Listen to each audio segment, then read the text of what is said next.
আজকের রান্নাটা খুব সাধারণ কিন্তু অনেক মজার। আমার কাছে অনেক মজার। আসসালামু আলাইকুম। আজকের রান্নাটা আমার বেশ দেরি হয়েছে। সকাল থেকে কাজ গুছিয়ে নিতে অনেকটা দেরি হয়ে যায়। তারপরেও ১টার মধ্যে রান্নাটা করে নিতেই হয়। ১টার সময় আমার সাহেব অফিস থেকে চলে আসেন দুপুরের লাঞ্চে। তরকারি মাখাচ্ছি আর ভাবছি বেশ দেরি হয়ে গেল। তরকারি হবে তো এই সময়ের মধ্যে। তরকারি মাখানোর পর উঠিয়ে দিয়েছি। মাছ ধোয়া তখনও কমপ্লিট হয়নি।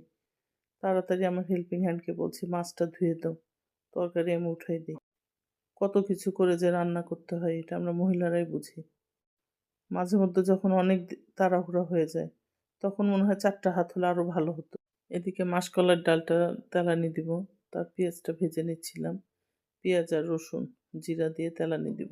আজকে শুধু আমাদের রান্না, বাচ্চারা খাবে, বাচ্চাদের তরকারি ছিল, নাফিনেহার জন্য মাংস ছিল।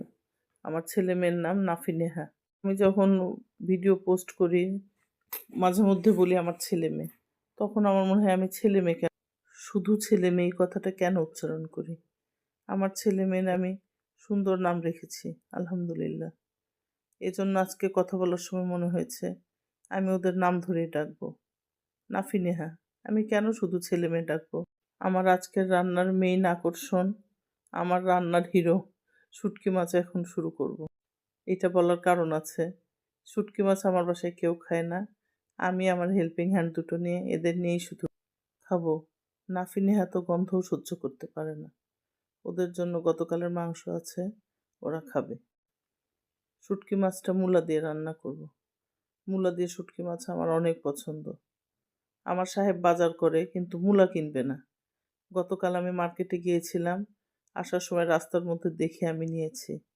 নিয়ে বাসায় এসে বলছি দেখো তুমি কেনো না, আমি নিয়ে এসছি। ও দেখে হাসছে। বাজার সব করবে, মূলাটা কিনবে না, একেবারে অপছন্দ ওর। শুটকি মাছটা আমার কাছে গরম ভাতের সাথে অমৃত মনে হয়। কেন যে আমার বাসার সবাই পছন্দ করে না আমি জানি না। আর আমার শুটকি মাছটা রান্না করলে অনেক মজা হয়। আমার বুয়ারা পরের দিন এসে বলবে আপা কালকে শুটকি মাছটা অনেক মজা হয়েছিল। ছোট মাছের চচ্চড়িটা হয়ে এসেছে বুঝতে পারছি, চচ্চর শব্দ হচ্ছে নিচে। ছোট মাছের চচ্চড়ির এই অংশটা অনেক প্রিয়। একটু তলা যখন লেগে যায় এটা অনেকেই পছন্দ করে, যদিও আমি করি না। চচ্চড়িটা দেখে মনে হচ্ছিল অনেক মজা হবে। এদিকে শুটকি মাছটা কি সুন্দর করে যে আমি নাড়াচাড়া করে রান্না করছি মনে মনে এটাও ভাবছি আজকের রান্নাটা আমার দারুণ হবে, গরম ভাতের সাথে যা মজা লাগবে। আমরা প্রতিদিন কত কিছু রান্না করি, রান্নাগুলোর মধ্যে আছে অকৃত্রিম একটা ভালোবাসা। আজকে আমার ছোট বোন আমাকে বলছিল আপু তোমার রান্না করে দেখলেই আমার খেতে ইচ্ছে করে। আর আমি রান্না করার সুযোগই পাই না আপু, কিন্তু বাসায় এসে যখন তোমার ভিডিওগুলো দেখি মনে হয় কাছে হলে একটু খেতে। আজকে আমি ওকে বলেছি যাও কাছে হলে তো তোমাকে পাঠিয়েই দিতাম।